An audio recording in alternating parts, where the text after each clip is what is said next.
दुनिया का सबसे खतरनाक दुश्मन कौन है? क्या वो कोई इंसान है जो आपसे जलता है? क्या वो आपकी किस्मत है जो आपका साथ नहीं दे रही?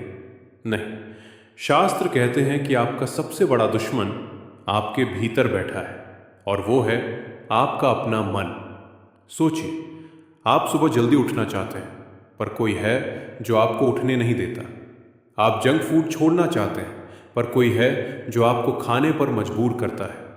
आप फोकस करना चाहते हैं, पर कोई है जो हर 2 मिनट में आपका ध्यान भटका देता है। ये कोई और नहीं, ये आपका अपना ही मन है जो अब आपका मालिक बन चुका है। नमस्कार दोस्तों, आज हम एक ऐसी समस्या के बारे में बात करेंगे जिससे हर कोई जूझ रहा है। हम करना बहुत कुछ चाहते हैं लेकिन कर नहीं पाते। क्यों? क्योंकि हमारा मन हमारे काबू में नहीं है।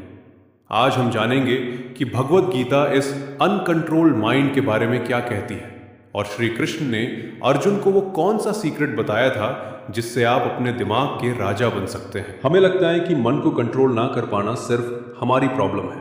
हम सोचते हैं कि हम कमज़ोर हैं, लेकिन आपको जानकर हैरानी होगी कि महाभारत के सबसे महान योद्धा अर्जुन, जिनके पास दिव्यास्त्र थे जो पलक झपकते ही दुश्मनों को हरा सकते थे, वो भी इस समस्या से हार गए थे। गीता के छठे अध्याय श्लोक 34 में अर्जुन श्री कृष्ण से एक बहुत ही प्रैक्टिकल बात कहते हैं। चंचलम ही मना कृष्ण प्रमाथि बलवदृढ़म तस्याहम निग्रहम मन्ये वायोरिव सुदुष्करम। अर्जुन कहते हैं, हे कृष्ण, ये मन बड़ा चंचल है, ये जिद्दी है और बहुत शक्तिशाली है। इसे काबू करना तो हवा को मुट्ठी में पकड़ने जैसा मुश्किल लगता है। सोचिए, अर्जुन जैसा योद्धा कह रहा है कि हवा को पकड़ना आसान है लेकिन मन को रोकना मुश्किल। क्या आप इससे रिलेट कर पा रहे हैं?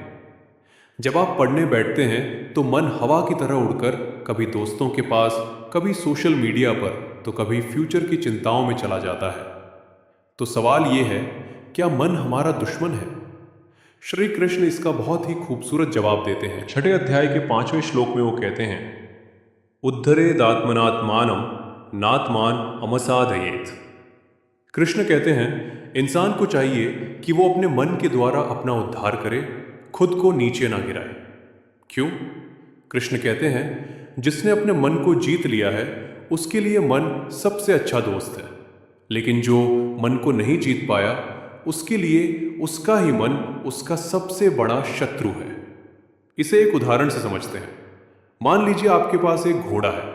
अगर वो घोड़ा सधा हुआ है, ट्रेंड है, तो वो आपको जंगलों और पहाड़ों से सुरक्षित निकालकर आपकी मंजिल तक ले जाएगा। वो आपका दोस्त है। लेकिन अगर वो घोड़ा जंगली है, उस पर कोई लगाम नहीं है, तो वो आपको खाई में गिरा देगा। वो आपका दुश्मन है। घोड़ा वही है, फर्क सिर्फ कंट्रोल का है।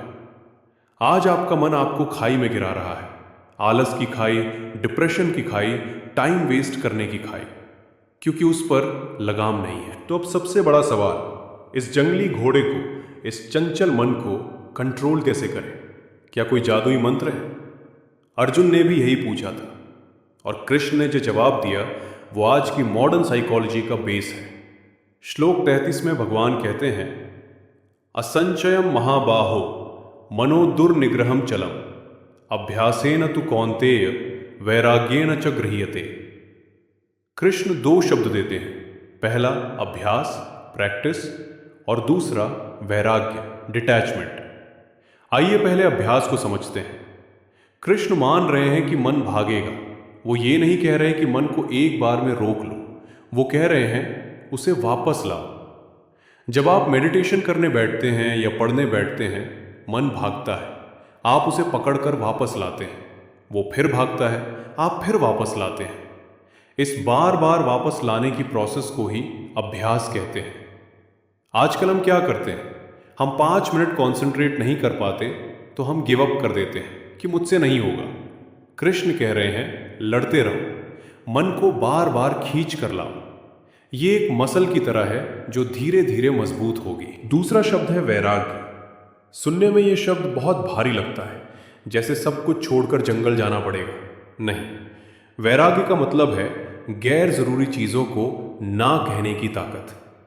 आपका मन भटकता क्यों है? क्योंकि उसे रास मिल रहा है, रील्स देखने में मज़ा आ रहा है, गॉसिप करने में मज़ा आ रहा है।